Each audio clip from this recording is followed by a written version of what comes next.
Okay, it's your buddy, it's your pal, Mike Messier, here with your instant Wrestlemania response.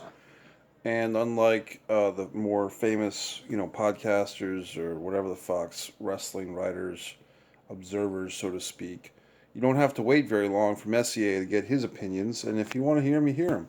I'm watching. I'm not going to put the WWE screen on, but I'm watching. They have this end montage video, which I kind of like. It's kind of old school.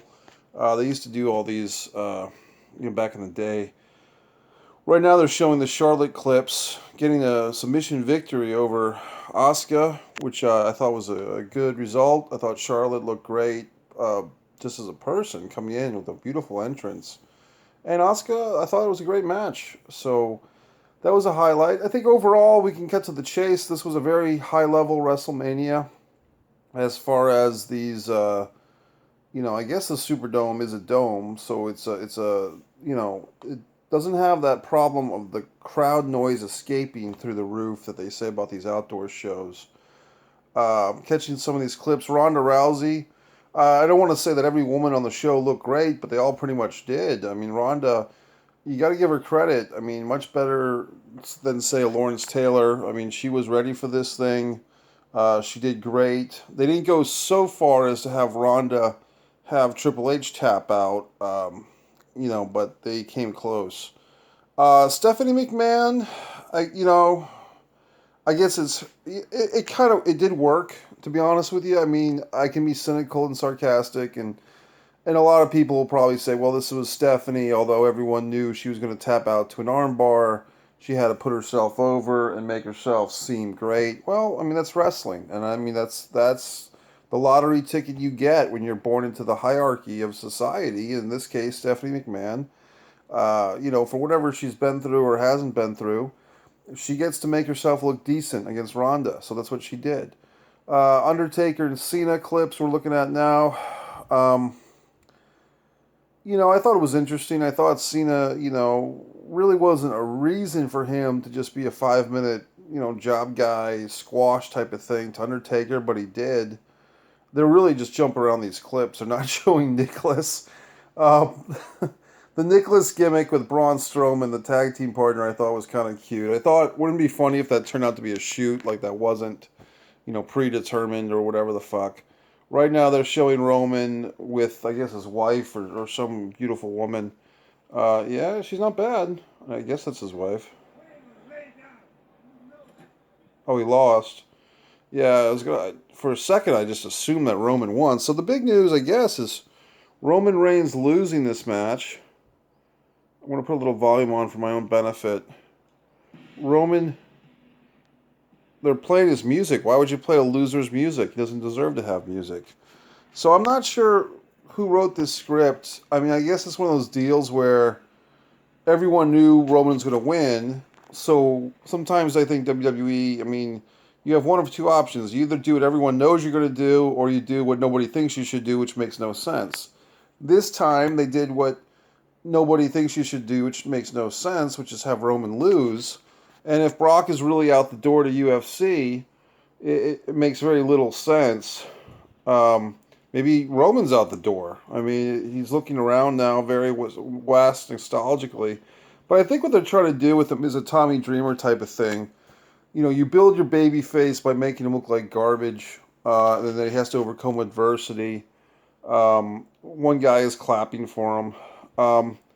I think it's just a thing where it seems like there's some love for Roman here, but to me, a baby face who just gets beat up all the time and loses and fails, I don't know if that's so sympathetic. I mean, Tommy Dreamer pulled that off pretty well against Raven in ECW 20 years ago, but I mean, I don't know if it's a snowflake or a millennial thing where losing is lovable, the lovable loser, but I just don't think it's a good move to have Roman come out here and be a loser. But that's what they're doing. I am happy with myself. For those that know, I've had some apartment situations, and today, because of WrestleMania, I finally motivated myself to put the TV up. All these things that I've been delaying, I finally got the TV, the nice big TV, to enjoy WrestleMania. And now Roman's just looking around. I did have some snags with my Wi-Fi connection or wherever the fuck the streaming. Ultimately, it came out to be fine. I mean, there was the Ronda and Angle thing. Triple H Stephanie was very a lot of snags in there. Probably because it was.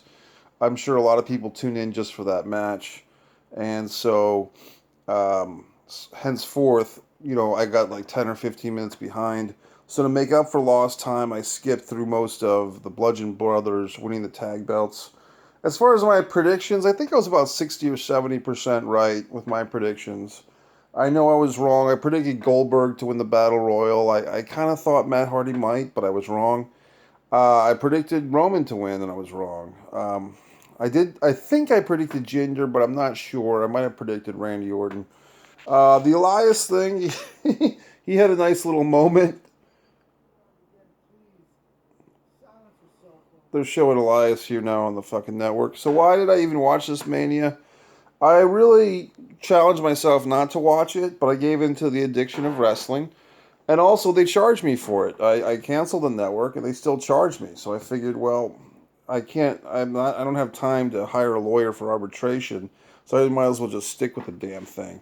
So anyway, Mike Messier, I give this WrestleMania a thumbs up. This is actually the first WrestleMania that I've watched alone, solitaire, in quite some time. I don't know if anyone cares about that, but it's just a truism. Just because of circumstances with my usual WrestleMania cohorts. But, through the power of the internet, able to keep in touch with some people, some wrestling fans, some in-your-head wrestling fans, news and discussions. Everyone's excited. I think that overall people are going to say that this was a better show than last year. But I actually thought last year was pretty good. I think there was a lot of matches, but I guess we're just going to have to get used to that. If we want wrestling, then you have to watch wrestling. I mean, Christ. So, all in all, interesting political stuff. Not to drag this down into politicalness, but Finn Balor wearing the all-inclusive T-shirt, that's fine. However, they're doing the next big show is Saudi Arabia, so I guess Finn's not going to be able to wear that T-shirt over there. So, for those that are going to watch this Greatest Royal Rumble, keep in mind this whole situation that I've been discussing about the Saudi Arabians not allowing the Ronda Rouseys or the Charlotte Flairs or even the Stephanie McMahons. Who was the star of the night? So many. I don't know. I like Nakamura's heel turn, I guess. But I'm trying to think who was the real star of the night. I don't know. I don't know if anyone stole the show. I mean, Ronda. How about that? I want to be a dick and say, yeah, Ronda Rousey, Charlotte Flair, Nia Jax. I mean, I think once again the women had a strong outing. As far as the star of the night, whose star was made, I would probably give it to Ronda because, I had my doubts. I had my cynical doubts, but she seemed to do quite well in a gimmick match. She is very petite, so I don't know, if you matched her up against Charlotte, the body types, I missed the singing of the song. These women are very attractive. Kind of like Brandy and Moesha from 20 years ago, or Brandy and Monica, whatever the fuck. But they're very attractive young women singing a song. To watching the replay, I guess I missed this somehow. That's your Mike Messier Instant WrestleMania report. I'm sure the Meltzers, the Bruce Mitchells, everyone's going to have their analysis. The Wade Kellers, Bruce Pritchard looks like he got back on the WWE party train. So good luck to him and Conrad Thompson and to all the wrestling fans, the Shane McKennas, the other guys, Rory's and Ryan's and Babcocks and so forth. I hope you all enjoyed the WrestleMania. Even the controversial Gwen Palumbo's out there. Hope you enjoyed the WrestleMania. Mike Messier signing off.